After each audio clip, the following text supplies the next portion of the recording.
به في الجيل استسقاء بالألوان، وذكر فيه النشرة. خلاص يا إخوة؟ طيب، وهذا آخر باب في هذا القسم.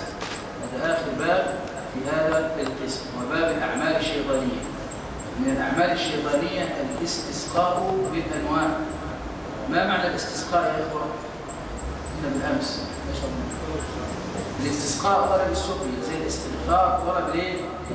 ورد بالمغفرة. خلاص. الاستعانة طلب العون. الاستسقاء طلب الإيه؟ طلب السقيا. الاستسقاء بالأنواع. ما المراد بالأنواع؟ الأنواع جمع نوع، وهو الإيه؟ وهو النجم. لماذا سمي النجم بالنوع؟ لأنه يظهر. لأنه ينوء يعني هو يظهر. ينوء يعني يظهر. خلاص. طيب، خذ هذا باب ذكره بعد باب التنجيم. الاستسقاء بالأنواع أيضا جزء من مين؟ جزء من التنجيم. الاستسقاء بالأنواع جزء من ايه؟ جزء من التنجيم. خلاص. طيب، حكم الاستسقاء بالأنواع. حكم الاستسقاء بالأنواع.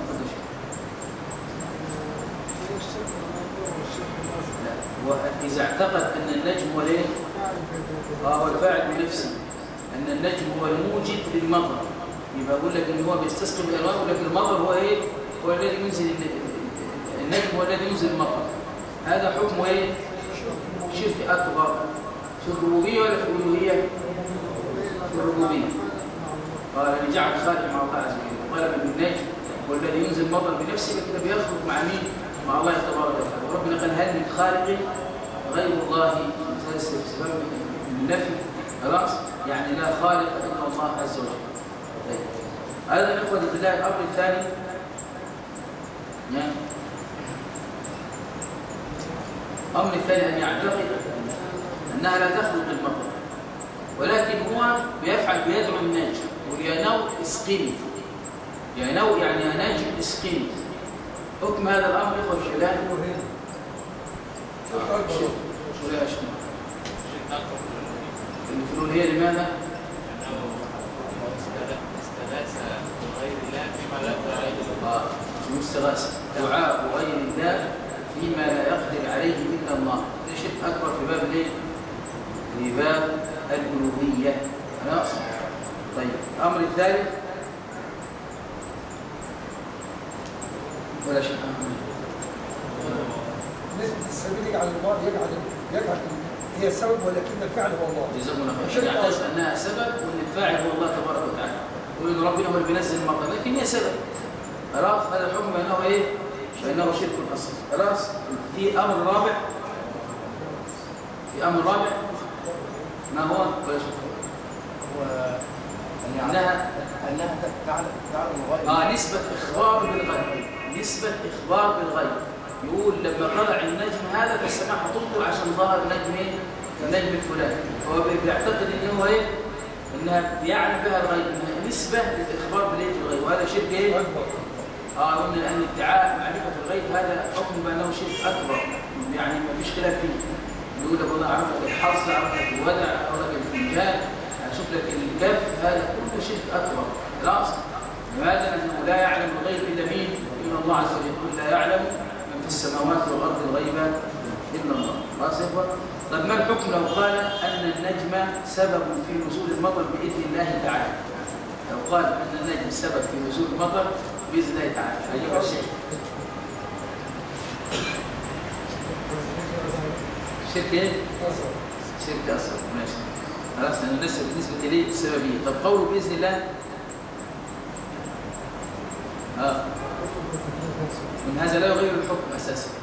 خلاص. هو يقول بإذن الله في أمر أصلا المولى لم يأذن به، يبقى هو كده أنت بتكذب على الله تبارك وتعالى. تقول بإذن الله وربنا، هذا ربنا أذن لنا يا إخوة إن إحنا نعتقد إن النجوم سبب لنزول المطر.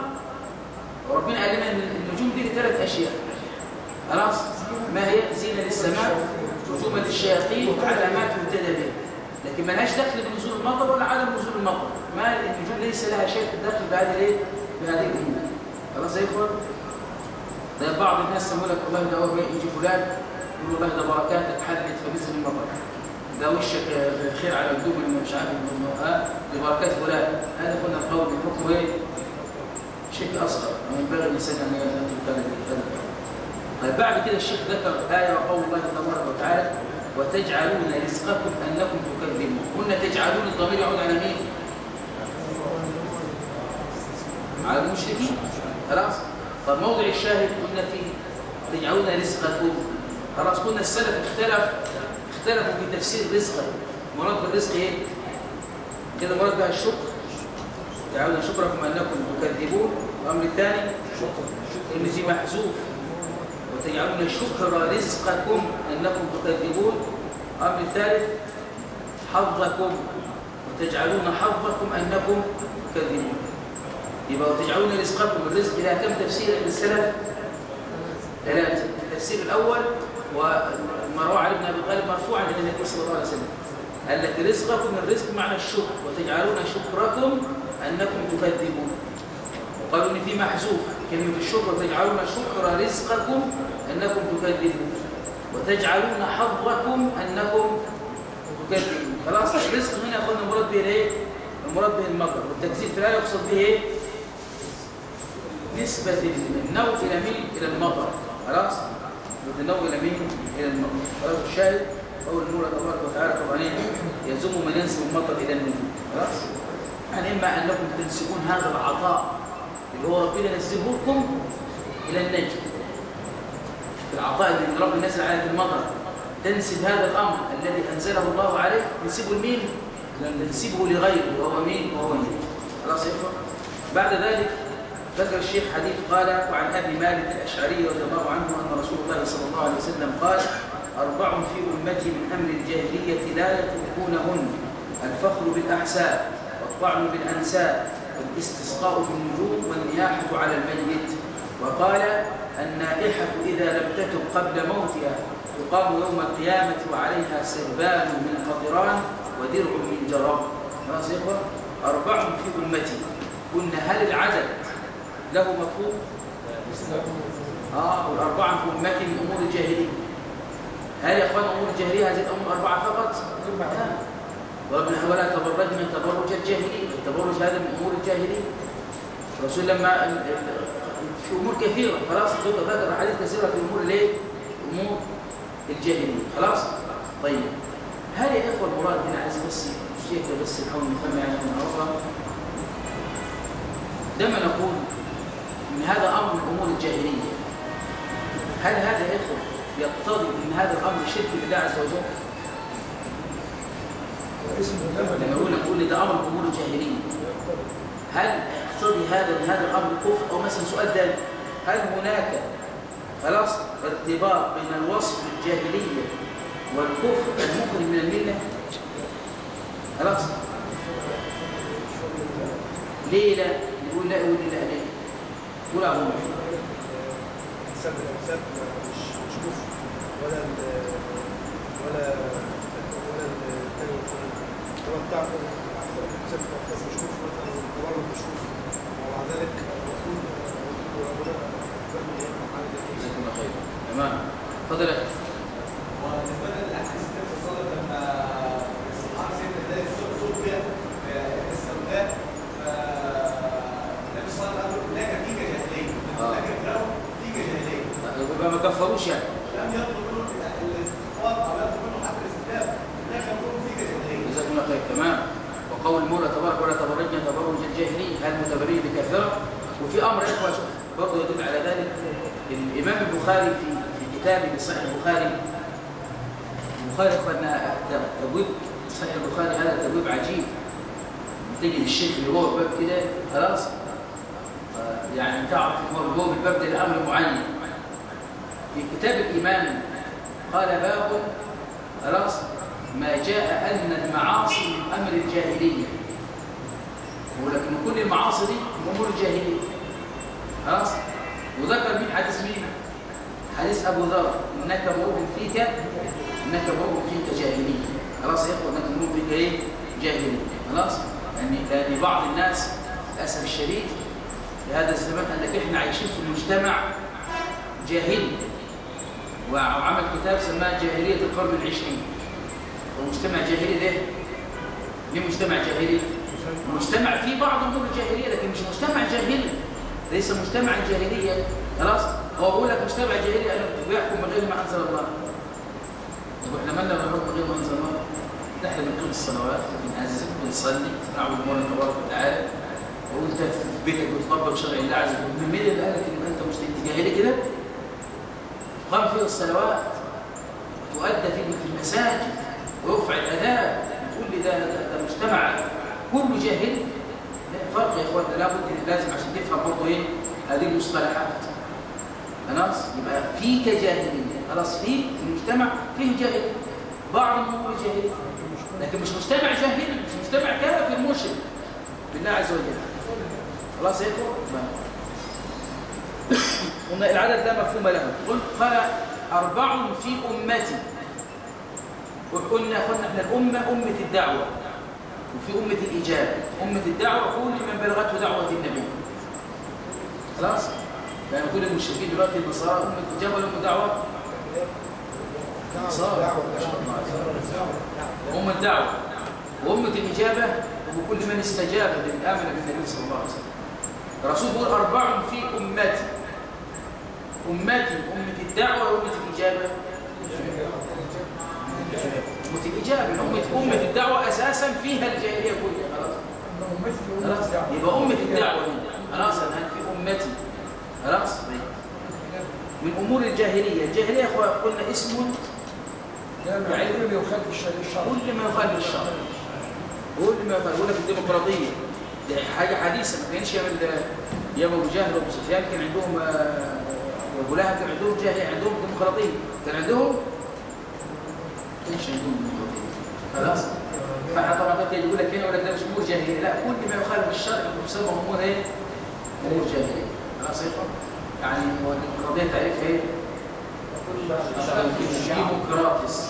خلاص، يعني حكم ايه؟ حكم الشعب، او الشعب يحكم نفسه بنفسه بس.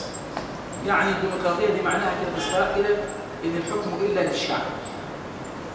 يعني عندهم سلطه تنفيذيه وسلطه تشريعيه وسلطه قضائيه. الثلاث سلطات دي مين بيختص بيهم؟ الشعب. الشعب هو اللي يشرع، الشعب هو اللي له السلطه القضائيه وله السلطه التنفيذيه. وربنا سبحانه وتعالى له ايه؟ ملوش حاجه خالص. الديمقراطيه ملوش حاجه، لانه داخل في التشريع وهو داخل في السلطه القضائيه وله في السلطه التنفيذيه. خلاص، يبقى ده هنقول لك احنا كده خلاص كده ايه؟ من ياخذنا الذي خلق الكون؟ الله، مش ربنا سبحانه وتعالى، والذي يحكمه كيف شاء. طبعا زي ما في حكم الجاهليه يقوم. طيب، من امور الجاهليه قال لا يتركونهن. هل كل الامه تقع في هذا؟ لا، ليس كل امه. دليل على ذلك ايه؟ لا، قال لا يتركونهن. هل كل الامه ستقع في هذا؟ لا، بعض. ليه؟ لأن الرسول قال ولا تزال طائفة من أمتي ظاهرين على الحق لا يضرهم من خذلهم ولا من خالفهم حتى يأتي وعد الله وهم على ذلك. مش كل الأمة ستقع فيه، بعض الأمة ستقع فيه. هل أقول كل الناس بتستسقي بالأنواع؟ كل الناس بتفتخر بالأحساب والأنساب؟ كل الناس بتطعن في الأنساب؟ كل الناس بتنوح على الميت؟ بعض من يفعل هذا. طيب، الأولى الفخر بالأحساب. الفخر معناها إيه؟ فخر، واحد بيفتخر على واحد، بيعمل بيتعالى ويتعارض. خلاص، يفتخر بيتعالى ويتعارض. بالأنساب قلنا الباء بالسببية، يعني بسبب نسب.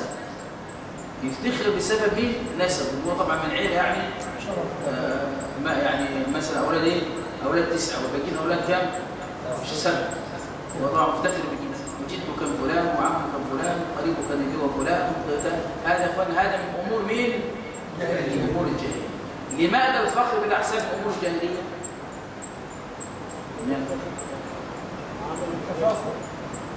لانه بيفتخر بعمل غيره. تمام، دي الاولى. انت بتفتخر بمين؟ بعمل. جدك كان شيخ الازهر، ايه دخل ده انت تفتخر بعمل غيره؟ خلاص. الامر الثاني ياخذ في الله ان هذه الاشياء ليست محله للتعارض، دي حاجات محل للثناء، ليس المحل اللي انت تتعاظم بيه او تفتخر بيه عن ايه؟ عن غيرك. تقول والله ده فلان ده طبعا انا عشان احنا من عيله ايه؟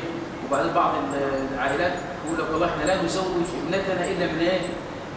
كأن يعني هم طبعا من طينة والناس من طينة من طينة أخرى. خلاص؟ هذا كله من أمور الإيه؟ هذا كله من أمور الجاهلية التي جاء النبي قال كل أمر من أمور الجاهلية تحت قدم وضع تحت قدم. نعم.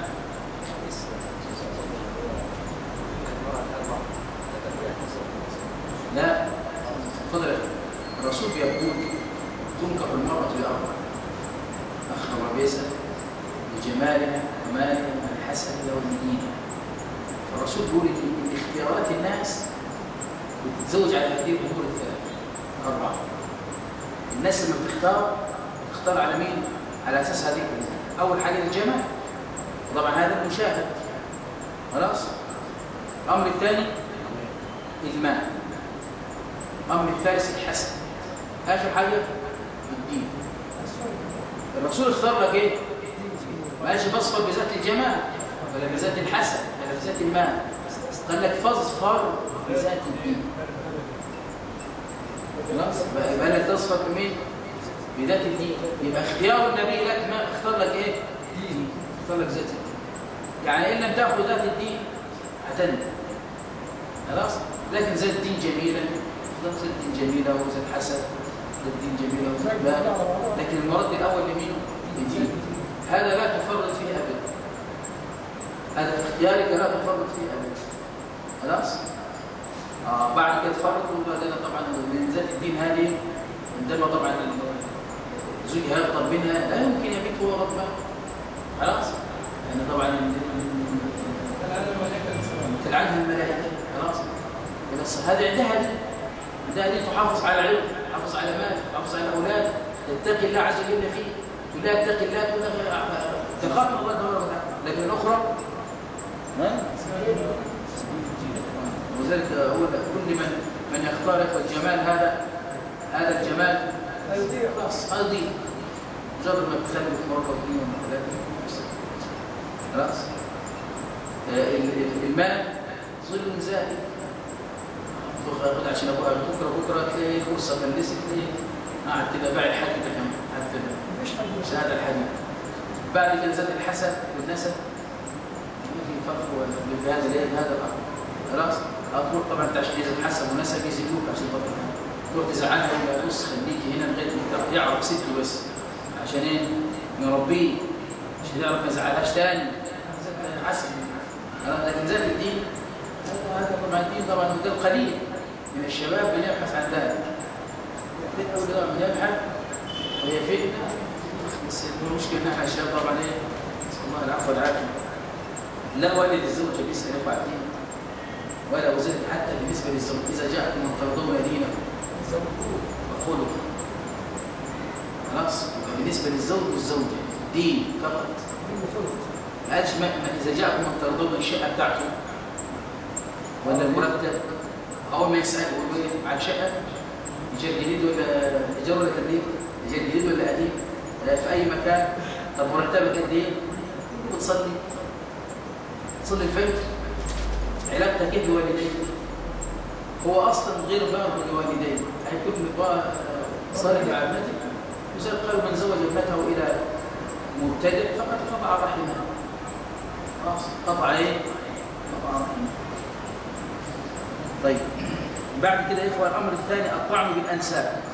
خلاف الاثنين فخر بالنسب وافتخر بنسبه هو ويطعن في مين؟ في نسب غيره. الطعن معناه ايه؟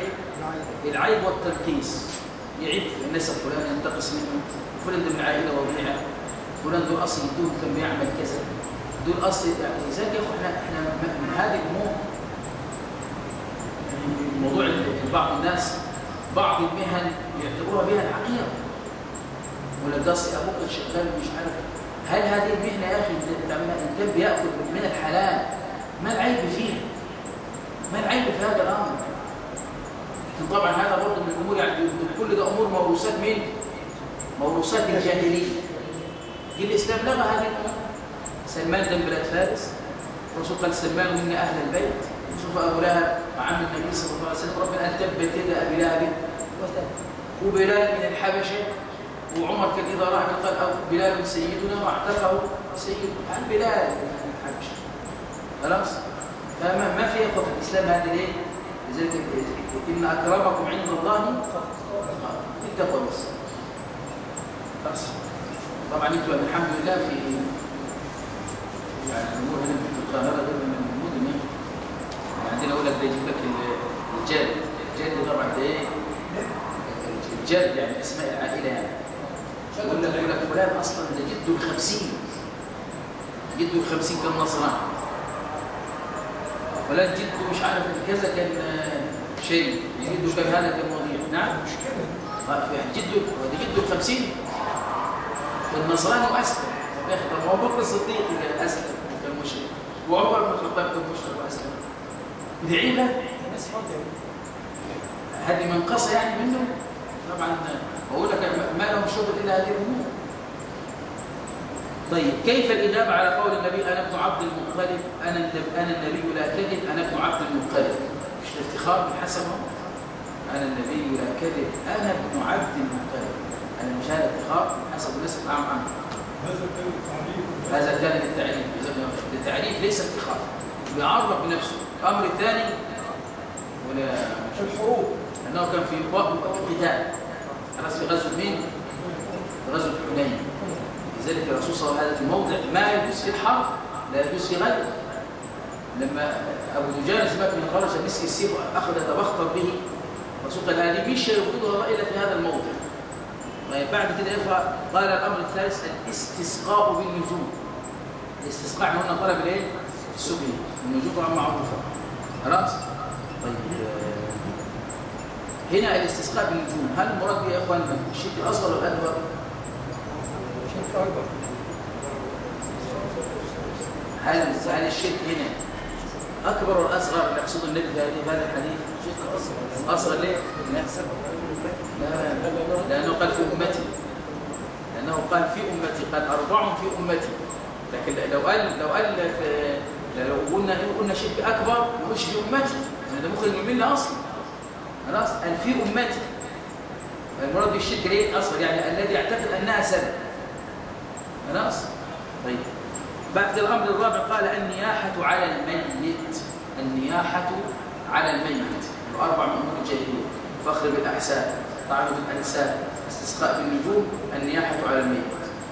إيه المراد بالنياحة؟ أخذها منين؟ نوح الحمام. نوح ليه؟ من نوح الحمام. خلاص؟ طيب تعريفها؟ رفع الصوت بالندب على الميت. الندب اللي هو إيه؟ تعديد محاسن الأموات. رفع الصوت بتعديد محاسن الايه؟ محاسن الميت على وجه الايه؟ الفخر او التصدق. على وجه الفخر او مين؟ سواء كان بدموع او ببكاء او غير بكاء. هل النعي في الصحف من النياحه؟ النعي في الصحف من النياحه؟ ايوه. من الافتخار. من نياحه برضه. من ناحيه النبي قال النياحه على الميت. ليه؟ لان يا اخوان النياحه معناها ايه؟ الإعلام بموت فلان. ففي الجاهلية كانوا يعملوا ايه؟ يتبعثوا رجل على فرس ويصيح في البلاد: يا فلان مات ليه؟ شيخ قبيلة فلان أو العميد أو كذا. الآن دلوقتي لما بيعمل نعي في الجرائد يقول لك توفي فلان الفلاني، أخو المهندس فلان والشقيق مش عارف مين، ابن عمي خالد مش عارف فلان الفلاني. هذا كله يا إخوة إيه؟ باب الفخر. مظبوط احنا هذا من النياحة وفخر. إعداد محاسن مين؟ ومات. لكن الإعلام فقط عن موت فلان عشان يصلي عليه، عشان الإنسان يترحم عليه، لا شيء فيه. زي ما أنت في المسجد تقول مات فلان الفلاني والصلاة مثلا في المسجد بعد العصر. هل ده من النياحة؟ الميت؟ لا، أنت بس تعلم الناس إن هو إيه؟ الصلاة على الفلاني، واحد من الإخوان يترحم عليه. طب بعد قلنا طبعا في بعض الصحف في بعض الامور بتخالف الشريعه. يقول لك ايه؟ يا ايتها النفس المطمئنه ارجعي الى ربك راضيه وحكم له دخله الجنه. هذا النفس اللي خلاص المطمئنه، ده هو صاحبه النفس المطمئنه كده خلاص حكم. طبعا ودلوقتي في الشهيد فلان الفلاني، شهيد الواجب، شهيد مش عارفين، شهيد الفاتن، شهيد الكوره، شهيد الوطن. كله طبعا ده تسمع انت شيء مات شهيد كذا، تسمع انت ايه ليه شيء. الحداد طبعا على الاموات، الحداد على الميت. قلنا هذا لمين؟ للزوجة كم؟ 14 شهور أو إلى أن تضع الحمل. أو تضع الحمل وعلى زوجها على الزوج بس فقط. أي امرأة أخرى غير الزوجة 3 أيام لا تحتد، لا تلبس السواد ولا تكتحل، خلاص. أكثر مدة وأبوها حد. كم مدة؟ 3 أيام فقط. طيب بالنسبة للرجال في إحداد للرجال يقول لك لابسين بدل السوداء وطبعا مربي ريحته من قدر ايه حزين على فلان. يقول لك طبعا احنا ايه، وبعدين طبعا ما يشغلش تلفزيون، ما ياكلش بعض الاكلات المعينه، ما يزاموش مش عارف ليه، طبعا كل هذا ايه بعد كده يطلع طبعا بالنسبه للاحداد بتاع التلفزيون اللي الدوله تقول الاحداد الرسمي، هذا كله من البدع ليس من الشرع. قلنا هل البكاء على الميت من النياحه؟ البكاء على الميت من النياحه؟ لا، ليس من النياحه. النبي صلى الله عليه وسلم بكى على مين؟ على ولده ابراهيم. طيب كيف الاجابه على حديث فاطمه رضي الله عنها لما مات النبي قالت عن النبي صلى الله عليه وسلم: يا ابتاه الى جبريل ننعاه. هذا من النياحه؟ ليس من النياحة، امال ايه؟ ولكنه ظرف للموقف اخطأت من شده الغضب، اخطأت من شده الايه؟ من شده الحزن، خلاص، زي الرجل الذي اخطأ من شده الايه؟ الفرج. طيب وقول النائحه الدكتور بيقول النائحه يعني مين؟ التي تنوح. طبعا احنا الحمد لله دلوقتي كان زمان ايه؟ بيقول لك اسم الداء ولا مش عارف اسمها ها؟ وبعدين ايه؟ حتى الان برضه في القرى يقول لك يعني فلانه دي جت الجنازه ما بكتش على مين؟ على فلان، خلاص؟ وطبعا يعني ما نزلتش دمعه، طبعا دي حاطه طبعا في البلاك ليست يعني، خلاص القائمه السوداء، خلاص؟ تقدر تروح ترددها برضه يا دكتور. فهكذا كان ليه؟ نسال الله العفو. ان كان برضه العمليه برضه يعني الان ايه؟ بدات تقل يعني، لكن هذا طبعا الرسول يقول النائحه التي تنوح اذا لم تتب. النائحه اذا لم تتب، لما يقول تتب يا اخوه يعني تاتي بالشروط التوبه: ندم على الذنب، العزم على عدم العوده، ترك الذنب بالكليه.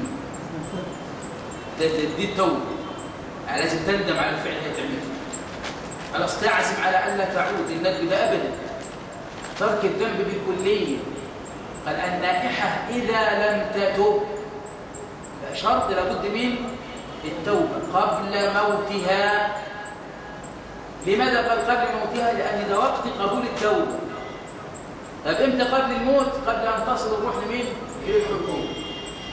يبقى تتوب قبل ان تموت، قبل ان تصل روحها الى مين؟ الحلقوم. تندم على ايه؟ على الندب واللطم اللي كان بتعمله هذا، خلاص. تقام يوم القيامه اي من قبرها اذا شاء الله ان يعذبها. تقام من القبر ان شاء الله عز وجل ان يعذبها. وعليها الواو دي حاليه، اي تقام حال كونها على هذه الصفه سربال. السربال هو الثوب السابق. السربال ده ثوب ايه يعني؟ سابق، يعني بغطي البدن، خلاص. عليها سربال من قطران. قطران ده يا اخوه قالوا اما هو الزفت، الزفت بتاع خلاص، وقيل ان هو ليه؟ وقيل ان المراد بالقطران النحاس المذاب.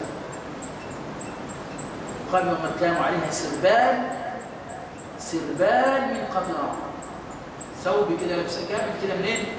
من قطران. هذا من النحاس او من الزفت هذا، خلاص.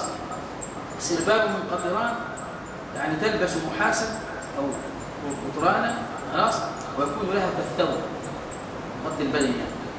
ودرع من جار، درع ده ما يحيط بالثوب برضه يعني كالثوب يغطيه برضه. درع من جار. الجرب طبعا البرد المعروف يكون في الجلد، خلاص. طبعا بيشعر الانسان معاه لا يستطيع معه الراحه ولا النوم ولا الدم يخرج في جسمه، خلاص. وهذا فما بالك انت طبعا هذا الذي عنده جرب هو لا يتحمل شيء على جلده، فما بالك لما الجلد اللي عليه جرب ده يصب عليه نحاس او يصب عليه قطران، يعني كيف يكون الحال يا اخوه؟ ده معانا انت مين في عقوبه هذه المرأة. تقام يوم القيامه ان شاء الله ان يعذبها، تقام من قبرها وعليها سربال من قطران ودرع من جرب، خلاص يا اخوه. طبعا يعني لما يجتمع الجرب والقطران معاهم زيادة في العقوبة. خلاص؟ ليه أخذنا مناسبة هذا الجزاء؟ لأنها مزقت ثيابها في الدنيا. هي مزقت الثياب في الدنيا. فيجي يوم القيامة يلبسها ثوبين، سربال قطران ودرع كمان من جرب معاهم في العقوبة. إذا ماتت ولا بتترك. بعض النساء يعني نسأل الله العفو والعافية بعض تحب دائما الواحد فاهم مات زوجها تسمعين تعال نروح فين بعد تروحي فين؟ أنا هكلمك بزوج تتزوجي خلاص؟ وأول لم تتزوج تقعد طبعا واخذ أولادها إيه؟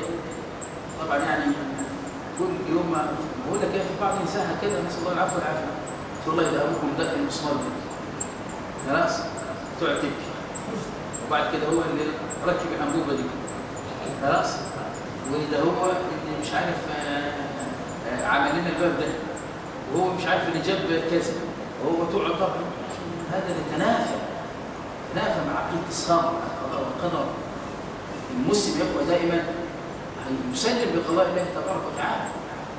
لو احنا فلان ده نعم بس لا محاسن لا ليست لا تذكر محاسن على وجه يعني لا على وجه ايه؟ انا بقول لك على وجه بتعدد عليه ها؟ كنا فيها في البيت اللي جبتهم بتعدد عليه لا تذكر محاسن ما مشكله تعدد ولكن برضه بقول لك انت ايه يعني تقعد كده ولذلك يعني ايه كما يقول هذا في ناس تحب النكد طبعا هو طبعا بالنسبه له يعني ما تحب خرج من هذا الأمر ترك هذا الأمر وذلك ربنا يقول يحب ما يحبه العبد. تحب الحزن تقول الله يعطيك كل ما تدخل المصيبة تنزل على المصيبة. الله يحب لك ما تحب لنفسك. فالإنسان يبقى يسلم لقضاء ربه تبارك يسلم لقضاء ربه. يعني كان ذكر آخرين أخذ كذا قصة أن طبعا المرأة لها بطفال ما هو عند مش هتكلم أو ما طبعا جوزها يدفن فقالت انا عايز ادفن معها خلاص لا طب تعال سبوه تفضلي جد طبعا كلام يعني الامر ايه تدفن معها تعالي تدخلي مع البيت مع التربه الانسان ياخذ يسلم القضايا المسلم هذا كلنا بيد الله ارواحنا بيد الله تبارك وتعالى. المسلم يربي نفسه على هذا ولذلك كلنا اسعد الناس حالا الإنسان مسلم عنده عقيدة سليمة شعاره كل ما يصيبنا إلا ما كتب الله. وبعدين أنت يا أخي معك مثلا إنسان مات له ابن ولا مات له قريب هب أنك وهو في سجن خلاص أنتوا اثنين في سجن واحد وواحد ابنك جاله الإفراج أبي تزعل وهيطلع ابنك من السجن ده ياخذ إفراج ويخليه معايا اسمها المناطق المدة كلها التأكيد مع بعض خلاص. كذلك الدنيا سجن الدنيا هو اصلا هو مش فاهم ان في الاخره وبينتقل من دار الى دار وبينتقل ده مش عدم راحه هو انتقل من دار الى دار اخرى وانت لسه برضه بتحصله فين؟ في الدار الاخرى لان نقرا امور تبارك وتعالى يوم القيامه. تقام يوم القيامه عليها سربال من قطران ودرع من جرب. النائحه تنص الزمن لا مش لازم حالة الجموع على الميت قلنا أحد الموت على الميت بس هم قبل ليه العقوبة سربان من قدران ودير من جرب يعني ده كان حل تنضم وتقطع ودمها هكذا تفعل يعني وزيت الرسول قال سنتان في أمتي من الكفر سنتان منهم الدين اللي حديث ده الطعن في النسب والنياحة على الميت طعن في النسب والنياحة على مين؟ على الميت لكن ربنا لا يعذب بالدم البكى مثلا ما في حاجه خلاص نكمل ونسال الله التصفح يعني بالرحمه. قال ولهما عن زيد بن خالد رضي الله عنه قال صلى لنا رسول الله صلى الله عليه وسلم صلاه الصبح بالحديبيه على اثر سماء كانت من الليل فلما انصرف اقبل على الناس فقال هل تدرون ماذا قال ربكم؟ قالوا الله ورسوله اعلم. قال الله تعالى أصبح من عبادي مؤمن بي وكافر أما من قال مطرنا بفضل الله ورحمته فذلك مؤمن بي كافر بالكوكب وأما من قال مطرنا بنوء كذا وكذا فذلك كافر بي مؤمن بالكوكب. هذا الحديث متفق عليه. يعني لما يقول لك هنا ولهما يعني البخاري ومسلم، ولهما البخاري ومسلم. عن زيد بن خالد، زيد بن خالد الجهني صحابي مشهور رضي الله عنه، خلاص، مات سنة 68 من الهجرة عن 85 سنة، خلاص. زيد بن خالد مين؟ الجهني. قال صلى لنا يعني ايه؟ إماء بنا، يعني إماما لنا، لأن الإمام يصلي لنفسه ويصلي لمين؟ لغيره. إنما جعل الإمام يتم به، الإمام يصلي لنفسه ويصلي لغيره. فصلى لنا يعني صلى بنا صلاة الصبح بالحديبية. صلاة الصبح يعني صلاة الفجر بالحديبية. يا إخوة هذا مكان قريب من مكة، جزء منه في الحل وجزء منه في الحرم. سمي بالحديبية فقيل اسم بئر سمي بها هذا المكان، أو اسم شجرة، فالأكثر أنه اسم بئر هناك تسمى بئر الحديبية وسمي بها الحديبية. ده المكان اللي النبي نزل فيه إمتى؟ سنة 6 من الهجرة، عندما أراد أن يعتمر وظلوا هم الصحابة في الحديبية، ورفض قريش أن يدخل النبي صلى الله عليه وسلم عليهم مكة، وحصل المفاوضات بين النبي صلى الله عليه وسلم وبين قريش. صلى لنا صلاة الصبح بالحديبية على إثر سماء كانت من الليل. على إثر سماء كانت من الليل يعني عقب مطر، كان في مطر، خلاص، على إثر سماء يعني كان في مطر الليلة الماضية، وصلى الفجر وكانت الليلة قبلها كانت المطر، خلاص. وسمي السماء مطر لماذا؟ لأن هي محل المطر، مش معناش على إثر المطر، على إثر سماء، والسماء هي محل المطر، وسمي الشيء باسم حل، خلاص. كانت من الليل يعني فين؟ كانت في الليل. فلما انصرف يا اخوان المراد بايه؟ سلم من صلاته، انصرف من الصلاه، مش انصرف قام مشى، يبقى صلى بهم الصبح. فلما انصرف يعني سلم، خرج من الليل انتهى من صلاته. اقبل على الناس فقال هل تدرون ماذا قال ربكم؟ هذا السؤال يا اخوان باب التشويق والاثاره. يقولون هل تدرون ماذا قال ربكم؟ فكل ايه؟ منتظر ماذا قال ربنا، انتبه هذا الكلام. قال ربكم في اخواننا اثبات صفه القول لله تبارك وتعالى. ماذا قال ربكم؟ اثبات صفه القول لله تبارك وتعالى. قالوا الله ورسوله اعلم. يا اخواننا احنا هنا بنقول الله ورسوله اعلم، ولما جينا في باب ما شاء الله وشئت قلنا الرسول غضب يقول ما شاء الله ثم شئت. ليه الواو هنا الله ورسوله اعلم؟ الله ثم رسوله اعلم. ليه نقول الله ورسوله؟ وهناك قلنا ثم رسوله ما شاء الله ثم شئت.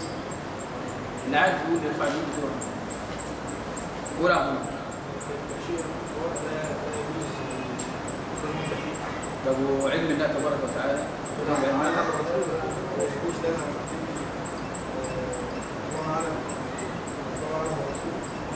نعم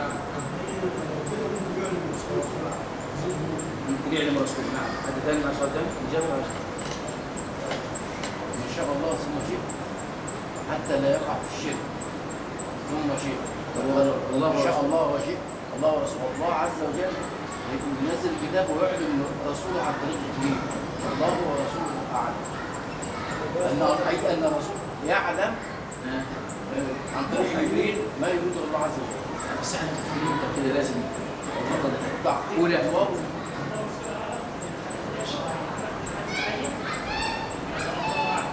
صح كده تمام. الحاجات الثانيه اللي هي ايه؟ ان يبقى ما شاء الله وشئ ده امر كوني. المشيئه دي امر كوني، فربنا ما طلعش بيه عليه النبي صلى الله عليه وسلم. لكن الله ورسوله ده امر شرعي، خلاص. اطلع الله عز وجل فيه نبيه صلى الله عليه وسلم على بعض العلوم، خلاص. يبقى نقول ما شاء الله وشئت. لا، المشيئه ده امر كوني، مش حد عنده تقولوا مع ما شاء الله ثم شئت، خلاص. لكن الامر الشرعي هذا ده امر شرعي، نقول ما شاء الله ورسوله ايه؟ اعلم، ده علم شرعي، خلاص، مش كوني. بس لو علم كوني أن هو الله ورسوله أعلم ينفع فيه؟ ينفع نقول الله ورسوله أعلم؟ نقول ماذا قال ربكم؟ قال الله ورسوله أعلم. طب هل سينزل مطر غدا أو لا ينزل؟ نقول الله ورسوله أعلم؟ الله أعلم. أمر الكون خلاص؟ قال الله تعالى قال أصبح من عبادي مؤمن بي وكافر، أي عبد مؤمن وعبد كافر. ربنا يقول كده أصبح من عبادي عبد مؤمن وعبد مين كافر. قال فأما من قال مطرنا بفضل الله ورحمته، من قال بلسانه وقلبه، قال باللسان وقلبه أقر مطرنا بمين؟ بفضل الله، أي نسب نزول المطر إلى مين؟ إلى الله تبارك وتعالى. قال فهذا مؤمن إيه؟ مؤمن بي. قال فذلك مؤمن بي كافر بالكوكب. يعني يقول شو لو هو قال من وآمن بالله هذا يلزم منه أنه هو كفر بمين؟ بالكوكب. خلاص؟ لو آمن بالكوكب هذا يلزم أنه كفر بمين؟ بالله تبارك وتعالى. لأنه طبعا معاك هنا يقول العلماء يقول إيه؟ يقول الإيمان والكفر ضدان لا يجتمعان ولا يرتفعان. يعني لا يجتمعان ازاي؟ ما شاء الله فلان ده مؤمن وكافر في نفس الوقت. مؤمن يا ايه؟ كافر. لا يرتفعان، لأنه هو لا مؤمن ولا كافر. طب هو ايه؟ ما ينفعش برضه. فلا يجتمعان ولا يرتفعان. ما ينفعش والله ولا مؤمن ولا كافر. طب هو طبيعي وصفته يا اما مؤمن يا اما كافر. وما ينفعش هو والله طبعا هم طبعا الايه؟ ضدين، يبقى مؤمن كافر او كافر مؤمن، فاصبح مؤمن به يبقى كافر بمين؟ بالكوكب. مؤمن بالكوكب كافر بالله عز وجل. هو المؤمن اللي بيرتكب فعل من الكبائر مؤمن ما يسالش عن الايمان في الوقت ده؟ لا ما يزالش عنه. يعني زال هو مسلم وزال. لا هل هو مؤمن ولا ما زالش. هل زال عنه مطلق الايمان ولا الايمان المطلق؟ الايمان المطلق. لا احنا فرق، مش ما زالش عنده الايمان بالكليه. ما زالش عنده الايمان بالكليه.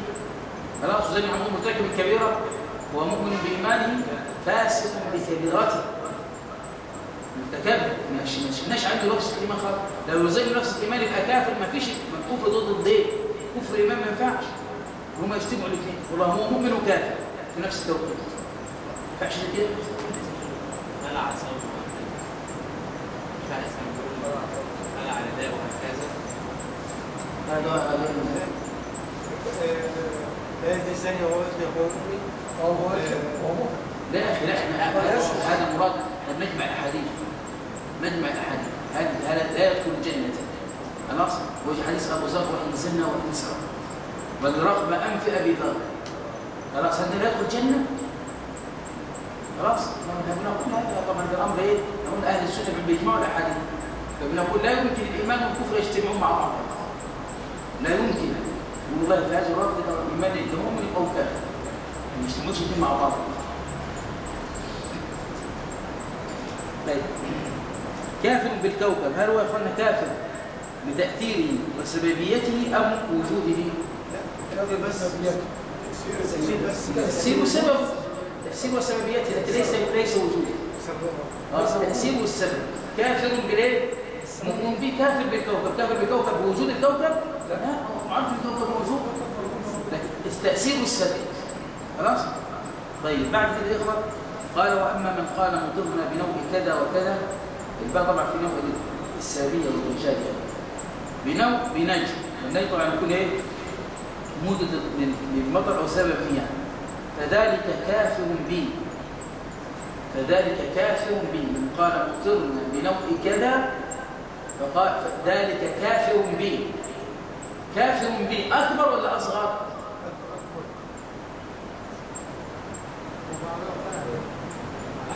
على حسب.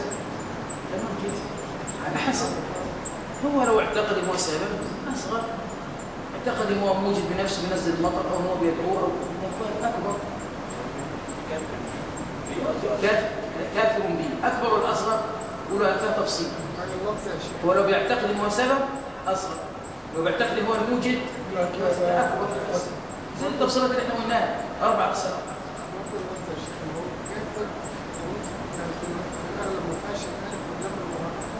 في الغالب نعم، الغالب يقصد بها ان يكون الاصل. خلاص مؤمن بليه بالكون اي بتاثير الايجاب الايه او السلب. ولهما من حديث ابن عباس بمعناه وفيه قال بعضهم لقد صدق نوح كذا وكذا فانزل الله هذه الايه فلا اقسم بمواقع النجوم انه لقسم تعلمون عظيم انه لقران كريم في كتاب مكنون لا يمسه الا المطهرون تنزيل من رب العالمين فبهذا الحديث انتم مدهنون تجعلون رزقكم انكم تكذبون. طبعا ولهما يعني البخاري ومسلم لكن هذا الحديث عند مسلم فقط. هذا الحديث الشيخ هنا اخطا قال لهما في البخاري ومسلم لكن هو في مسلم فقط. بس عشان برضه تعلم ان لا يوجد احد معصوم. خلاص كل يؤخذ من قول الى رسول الله صلى الله عليه وسلم. اياك ان تتعصب بشيء ما بلغت منزلته على قدره. هذا ليس معصوم يخطئ ويصيب فاخطأت ولا شيء اخطأ. وزي كان يقوى بين اهل السنه عن غيرهم.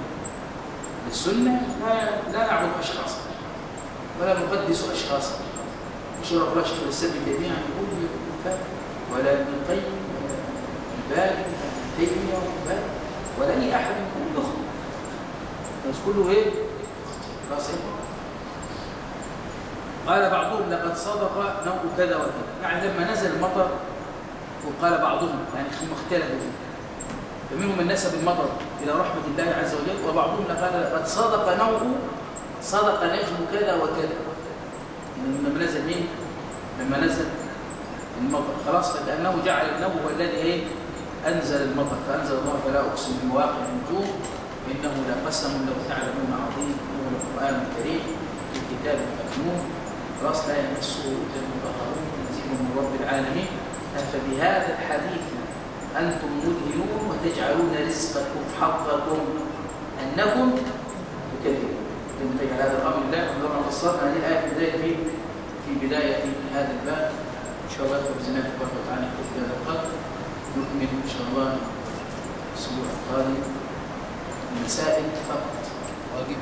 المسائل حتكون ان شاء الله هننتقل الاسبوع القادم يوم الاحد وليس يوم السبت. خلاص السبت ان شاء الله هيبقى دور الاطفال الصغار بعد العصر باذن الله عز وجل. السبت مش درس ان شاء الله السبت القادم هنبدا في بدايه التوحيد بنبدا يوم الاحد. خلاص ناخذ المسائل ونراجع مراجعه كده شامله على الثلاث ابواب اللي احنا اخذناهم ويبقى من امتحان الاسبوع مين؟ بعد الاسبوع الذي يليه على طول الامتحان في اربعه كم باب؟ ثلاثه ولا اربعه؟ ثلاثه ابواب اللي احنا اخذناها. تفسير يا فضيلة الشيخ ايه المانع الثلاث ابواب دول بنعمل عليهم اسئله وأجوبة زي 100 سؤال. ممكن ناخد يوم اسئله كل باب كل اجابه كنموذج امتحان. انت هتاخد ورقه يا شيخ؟ هاخد كام ورقه؟ هياخد ورقه. الشيخ حامد ايه يا عم حمد؟ انت بتشوف بس دبسنا ليه؟ ماشي مش مشكله. ما انت